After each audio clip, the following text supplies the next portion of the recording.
শ্রীবৎস রাজার উপাখ্যান পর্ব ৫। রাজা রানী দুইজনে ধরিয়া কান্থায় যতনে তুলিয়া দেন শনিরও নৌকায়। কাঁথা লয়ে সূর্যপুত্র পাহিয়া চলিল, দেখিতে দেখিতে মায়া নদী শুকাইল। শ্রীবৎস নৃপতি খেদে করে হায় হায়, যে সকল দেখিলাম ভোজবাজি প্রায়। বুঝিলাম এ সকল শুনির চাতুরী, মায়া করি বহু ধন করিলেন চুরি। দেখিলে সাক্ষাতে রানী বঞ্চনা শনির, চঞ্চল হৃদয় মোর নাহি হয় স্থির। চিন্তিয়া কহেন রাজা করিব গমন, উঠিতে নাহিক শক্তি না চলে চরণ।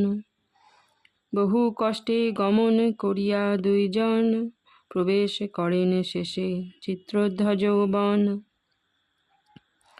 হেনকালে সে স্থানে হইল প্রভাত, পূর্ব দিকে সমুদিত দেব দীননাথ। ক্ষুধার্ত তৃষ্ণার্ত দোহে কাতর হৃদয়, রম্যস্থান দেখি রানী নৃপতিরে কয়। চলিতে না পারি নাথ করি নিবেদন, বিশ্রাম করহ এই স্থানে এই ক্ষণ। দিব্য জল স্থলে নানা পুষ্প বিকশিত, এই স্থানে স্নান করো আছো তো ক্ষুধিত। ভার্যারে কাতরা দেখি ব্যথিত অন্তর, বন হতে ফল পুষ্প আনেন সত্তর। উভয়ে করিয়া স্নান ইষ্ট পূজা করি, কুড়াইয়া আনে বহু সুপক্ক বদরি। উভয়ে খাইল জল শান্তি হইল দূর, গমন করিতে শক্তি হইল প্রচুর। নানা স্থান এড়াইল পর্বত কানন, নদ নদী বন কত করে পর্যটন। তমাল পিয়াল শাল বৃক্ষ নানা জাতি, মালতী মল্লিকা বক চম্পক প্রভৃতি। বদরী খর্জুর জম্বু পনস রসাল, নারিকেল গুবাক দারিম্ব আর তাল। কদলী বয়রা ফল আর আমলকি, কদম্ব অশ্বত্থ বট নিম্ব হরিতকি। জারুল পারুল বেল প্রিয়ঙ্গু অগুরু, রক্তসার চন্দন বাদাম দেবদারু। ইত্যাদি অনেক বৃক্ষে নানা পক্ষীগণ, ব্যাঘ্রাদি হিংস্রক কত করিছে ভ্রমণ।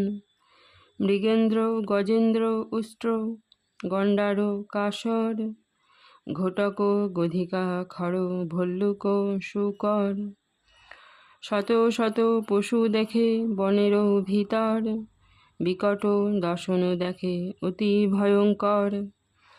ভূচর খেচর কত কে করে গণন, দেখিয়া চিন্তিত রাজা অতি ঘোর বন।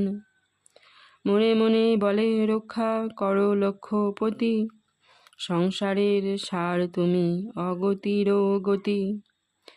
দয়া করো দীননাথ করুণা নিধান, সংকট সমূহে প্রভু করো পরিত্রাণ। তোমা বিনা রক্ষা করে নাহি হেনজন, আমার ভরসা মাত্র তোমারই চরণ।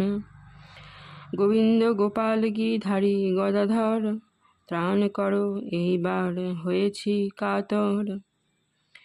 এই রূপ বলি রাজা স্বরে চক্রপাণি, অকস্মাৎ তথা এই হইল দৈববাণী।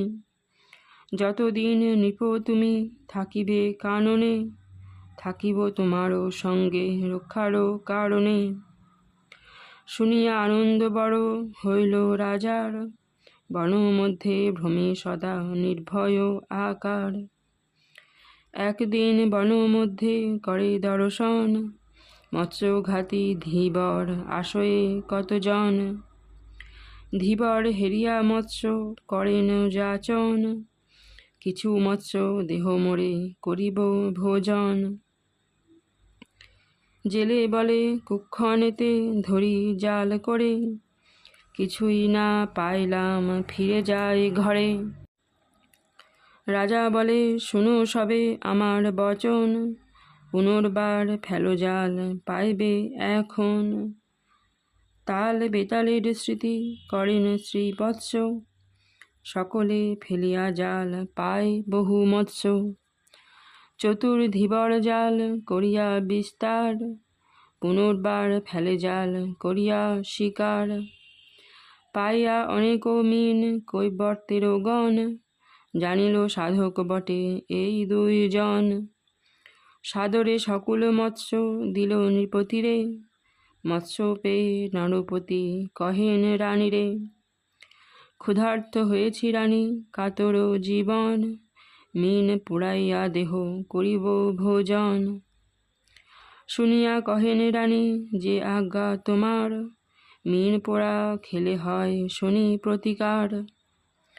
ইতিমধ্যে যুধিষ্ঠির করহ শ্রবণ, কি মায়ায় শনি মিন করিল হরণ। হরিষে বিষাদে রানী অনল জ্বালিল, যতন পূর্বক সেই মৎস্য পুরাইল। মিন দগ্ধ করি চিন্তা, চিন্তা করে মনে, মিন পোড়া রাজহস্তে দিব বা কেমনে। ক্ষীর ছানা নবনী যে করিত ভোজন, বনে আসি দগ্ধ মিন খাবে সেই জন।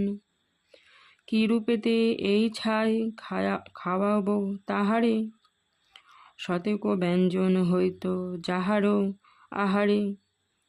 এতক চিন্তিয়া চিন্তা মিন লয়ে করে, ধুইয়া আনিব বলি গেল সরোবরে। জলেতে ধুইতে পোড়া মৎস্য পালাইল, ইহা দেখি চিন্তা দেবী কান্দিতে লাগিল। হাহাকার করি রানী কান্দে বিনাইয়া, কি বলিবে মহারাজ এ কথা শুনিয়া। দেখেছে শুনেছে কেবা পোড়া মৎস্য বাঁচে, কি হইবে মম ভাগ্যে না জানি কি আছে। শুনিয়া বিশ্বাস নাহি করিবে ভূপতি, এতক ক্ষুধার্ত রাজা হবে ক্রুদ্ধ অতি। বলিবেন তুমি মৎস্য করেছ ভক্ষণ, পলালো বলিয়া এবে করো প্রতারণ। হায় বিধি এত দুঃখ ঘটালে আমার, এখন রয়েছে প্রাণ নাহি কেন যায়। এত ভাবি চিন্তা দেবী কান্দিতে কান্দিতে, সকল বৃত্তান্ত কহে রাজারও সাক্ষাতে। শুনিয়া হাসিয়া রাজা রানীরে কহিল, এ বড় আশ্চর্য কথা শুনিতে হইল। মহাভারতের কথা অমৃত সমান, কাশিরাম দাস কহে শোনে পুণ্যবান।